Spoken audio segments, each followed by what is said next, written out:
Bana, karne ya 14 miaka ya 1300 huko kulikuwa na dola moja huko Afrika ya Magharibi. Dola ya Mali ilikuwa moja kati ya dola ambazo zilijitwalia umaarufu mkubwa sana ulimwenguni, lakini pia ilikuwa ni dola ambazo zina nguvu sana ulimwenguni. Sasa dola hii bwana ilipata viongozi wawili maarufu katika karne hiyo, ambapo kulikuwa na kiongozi wa kwanza ambaye alikuwa anaitwa Abu Bakri wa pili, lakini pia kulikuwa na kiongozi wa pili ambaye aliitwa Mansa Musa. Wengi sana watamfahamu. Sasa viongozi wawili bwana walikuwa na upekee wao kila mtu, ambao uliwafanya kuwa maarufu sana ulimwenguni. Abu Bakri wa pili pamoja na Mansa Musa. Alitangulia Abu Bakri wa pili, akafuatia Mansa Musa. Sasa tuanze na story ya Abu Bakri wa pili, alafu tutamalizia na story ya Mansa Musa. Huyu bwana Abu Bakri wa pili alikuwa ni kiongozi ambaye yeye kiu yake kubwa sana ilikuwa ni kuvumbua au kugundua vitu. Siku moja akiwa katika ikulu yake ametulia, aliangalia bahari ya Atlantic. Akatamani kujua, je, kwenye hii bahari ya Atlantic kuna nini? Na je, bahari hii imeenda mpaka wapi na imefika hadi wapi? Alichokifanya, akaandaa vijana wake, akaandaa boti nyingi, akawatuma waende kuchunguza mwisho wa bahari ya Atlantic kwamba kuna nini, je, inaenda wapi mpaka wapi.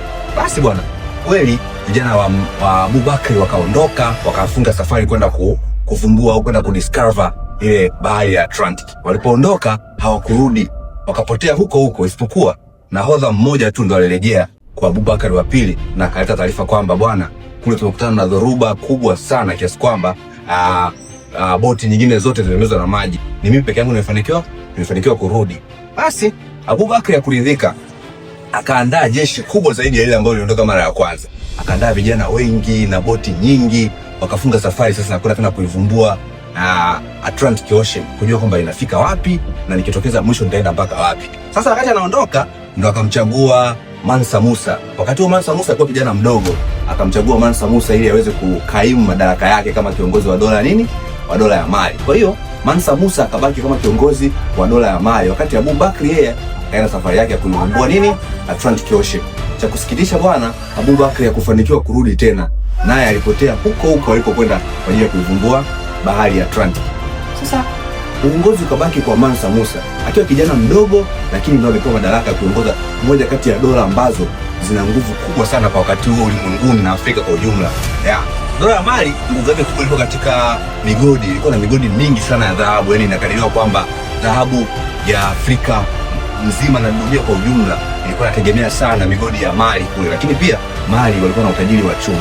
Sasa Mansa Musa akawa kiongozi. Utofauti wa Mansa Musa na Abu Bakri, Mansa Musa alikuwa yeye anapenda sana kukuza ile dola ya Mali na kuifanya itambulike zaidi ulimwenguni, tofauti na mwenzake Abu Bakri ambaye alikuwa ni mvumbuzi zaidi, ni mtu ambaye alipenda kujifunza sana. Sasa moja kati ya vitu ambavyo vilimfanya Mansa Musa kuwa maarufu ni safari yake ya hija ya mwaka 1324. Alifunga safari kwenda kuhiji Maka. Sasa safari yake hii haikuwa safari ya kawaida. Inasemekana kwamba aliondoka na kundi kubwa la watu, ambapo unaweza kuhisi kwamba ni mji mzima unasafiri, ambapo aliondoka na ngamia zaidi ya 100. Kila ngamia ilikuwa na mzigo mkubwa sana wa dhahabu. Alipopita Misri, aligawa dhahabu kwa maskini, viongozi wa dini ya Kiislamu, lakini pia na watu wengi kule Misri, kiasi kwamba inasemekana kwamba kwa wakati huo bei ya dhahabu au thamani ya dhahabu Afrika ya Kaskazini ilishuka kwa kiasi kikubwa cha dhahabu ambazo Mansa Musa alizigawa wapi? Alizigawa kule Misri. Maana kwa Mansa Musa akafanikiwa sana kuitengeneza Mali ikawa dola kubwa, ikatambulika ulimwenguni, ikaheshimika na ikawa na utajiri mkubwa kuliko hata falme mbalimbali za Ulaya. Lakini baadaye mwaka 1337 Mansa Musa akafariki dunia, huko akiacha Mali pamoja na Timbuktu vikiwa ni vitovu vikubwa vya uchumi wa dunia kutokana na utajiri wa dhahabu.